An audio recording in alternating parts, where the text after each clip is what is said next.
Bagaman pinagbawalan ng International Court of Justice, nagpatuloy ang mga tangke ng Israel sa gitna ng Rafah sa unang pagkakataon matapos ang mabigat na putukan.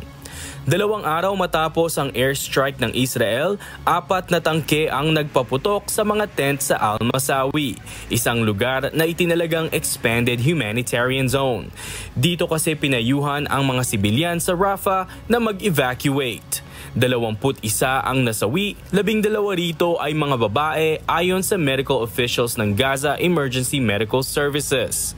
Pinabulaanan naman ito ng militar ng Israel at sinabing hindi pinaputukan ng Israel Defense Forces ang humanitarian area sa Al-Masawi.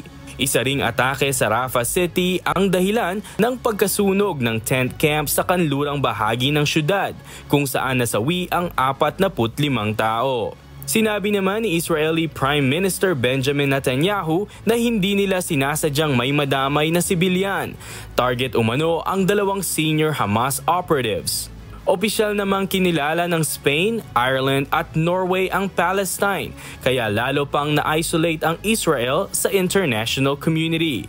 Hindi rin sang-ayon ang pinakamalapit nitong kaalyado na Estados Unidos sa ginawang opensiba ng Israel sa Rafah at patuloy umanong imomonitor ng Administrasyong Biden ang pag-iimbestiga sa nangyaring putukan noong Linggo, May 26.